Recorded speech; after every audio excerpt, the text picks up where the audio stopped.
इच्छा से न कुछ कर सकता है, न कहीं आ सकता है, न कहीं जा सकता है। बड़ी कृपा हुई भगवान की कि जो आज हम इस व्यास मंच पर पहुँचे। अभी हमारे महाराज जी आप लोगों को बहुत अच्छी मधुर मधुर भगवान की कथाएं श्रवण करा रहे थे। इतनी देर में मैंने सुना महाराज जी ने आपके जीवन में उतारने वाले सारी कथाएं सुनाई।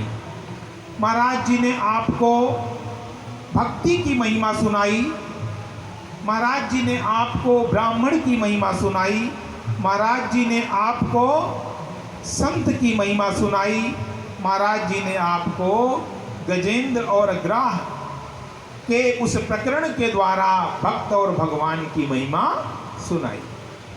वास्तव में अगर प्रकाश भी डाला जाए महाराज जी के वक्तव्य पर तो प्रकाश डालते डालते घंटा आधा घंटा लग जाएगा। इसलिए मैं बहुत ज़्यादा प्रकाश तो नहीं डाल सकता हूँ, लेकिन 2-4 मिनट में ही अपनी बात कहने का प्रयास करूँगा कि वास्तविकता यही है कि भगवान भक्ति के वश में रहते हैं।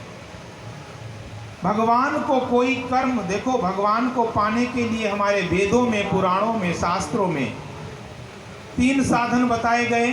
कौन कौन से? कर्म योग, ज्ञान योग एवं भक्ति योग। लेकिन श्रीमद् भगवत गीता में स्वयं भगवान श्री कृष्ण अर्जुन से कह रहे हैं कि भक्त्या त्वनन्यया शक्ये अहमेवं विधोर्जुन ज्ञातुम द्रष्टुम च तत्त्वेन प्रवेष्टुम च परन्तप। केवल भक्ति ही एक ऐसी है अर्जुन जिसके द्वारा मैं जाना जा सकता हूँ। ज्ञान के द्वारा तो केवल आप जान सकते हो, अनुभव कर सकते हो। कर्म योग के द्वारा आप केवल कर्मों का विपाक कर सकते हो, लेकिन परमात्मा को अपने समक्ष दर्शन नहीं कर सकते। यदि समक्ष पाना है भगवान को, उस परमात्मा को, तो भक्त्या त्वनन्यया शक्ये, अनन्या भक्त्या, अनन्य भक्ति के द्वारा ही ये संभव है। भगवान श्री कृष्ण कह रहे हैं कि उस परमात्मा को जान लेना। ज्ञातुम द्रष्टुम च तत्त्वेन। तत्त्वेन कहाँ पे लगेगा? तत्त्वेन का अर्थ द्रष्टुम के साथ नहीं लगेगा, तत्त्वेन का अर्थ लगेगा ज्ञातुम के साथ। तत्त्वेन ज्ञातुम, क्योंकि तत्व से जाना जा सकता है, तत्व से देखा नहीं जा सकता है। देखा कहाँ से जाएगा? इन चर्म चक्षुओं के द्वारा। भगवान कह रहे हैं कि जो मेरी भक्ति करता है, जो मेरी अनन्य भक्ति करता है, वो मुझे तत्व से जान लेता है, इन चर्म चक्षुओं से देख लेता है। ज्ञातुम द्रष्टुम च तत्त्वेन प्रवेष्टुम च परन्तप, और अंततो गत्वा गत्वा मुझ में प्रविष्ट भी हो जाता है, अर्थात मेरे ही स्वरूप की प्राप्ति कर लेता है। कलयुग में जैसे मीराबाई सशरीर प्रविष्ट हो गई गोविंद के उस प्रतिमा में, ऐसी महिमा है भक्ति। और भक्ति के लिए आप सोच रहे होंगे कि महाराज जी पे भगवान प्रसन्न होंगे क्योंकि इनको भागवत जी के, पुराणों के, वेदों के बड़े बड़े मंत्र आते होंगे। हम तो पढ़े लिखे नहीं, इसलिए भगवान मुझ पर प्रसन्न नहीं होंगे।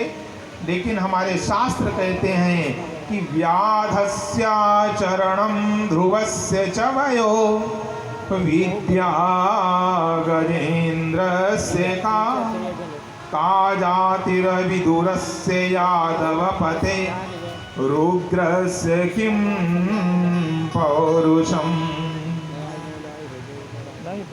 कुब्जायाः किमु नाम रूपमधिकं किं तत्सुदाम्नो धनम् भक्त्या तुष्यति केवलं न च गुणैः भक्ति प्रियो माधवः। बोले व्याधस्या चरणम ध्रुवस्य च वयो।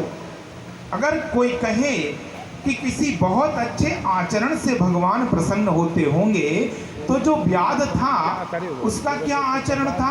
वो तो नित्य प्रति शिकार करता था, पशु पक्षियों को मारता था, और फिर भी उसको भगवान मिल गए। व्याधस्य आचरणम ध्रुवस्य च वयो। यदि कोई कहे कि अभी हम बालक हैं, अभी हमारी उम्र कम है, हमें भगवान नहीं मिलेंगे, भगवान तो जब कोई बुजुर्ग हो जाता है, वृद्ध हो जाता है, तब मिलते होंगे। बोले ध्रुवस्य च वयो। अरे महाराज, ध्रुव की आयु कितनी थी? केवल 5 वर्ष के थे, और फिर ध्रुव को भगवान कैसे मिल गए? ध्रुव की भक्ति से भगवान मिल गए। व्याधस्य आचरणम ध्रुवस्य च वयो। बोले विद्या गजेंद्रस्य का। बोले जो गजेंद्र, जिनकी कथा अभी आप सुन रहे थे हमारे महाराज जी के द्वारा, गज और ग्राह की कथा। अच्छा बताइए आप, गजेंद्र जो है कौन से विश्वविद्यालय में, कौन सी यूनिवर्सिटी में पढ़ने के लिए गया था? किसी यूनिवर्सिटी में पढ़ने के लिए नहीं गया था गजेंद्र, वो तो पशु था, लेकिन फिर भी उसका भक्ति भाव था, उसका समर्पण था, तो गजेंद्र को भी भगवान मिल गए। और का जातिर्विदुरस्य यादव पते रुग्रस्य किम पौरुषम। अच्छा, कोई बहुत कुलीन होता होगा, 20 विश्वा का ब्राह्मण, कान्य कुब्ज ब्राह्मण है, उसी को भगवान मिलते हैं? ऐसा नहीं है, जाति नहीं देखते भगवान। श्रीमद् भागवत में आया है कि त्वया हूतस्तु भगवान याति नीच गृहेष्वपि। नीच के घर में भी बुलाने में चले जाते हैं भगवान। इस तरह से कहने का मतलब यह है कि भक्त्या तुष्यति केवलम न च गुणैः भक्ति प्रियो माधव। भगवान केवल भक्ति से संतुष्ट होते हैं, भगवान को अन्य किसी गुणों की कोई आवश्यकता नहीं है। बहुत ज़्यादा समय न लेकर के मैं अपनी वाणी को यहीं पे विराम दूंगा। कारण यह है कि आज भगवान श्री कृष्ण का जन्म महोत्सव है, और उसमें अभी महाराज जी को बहुत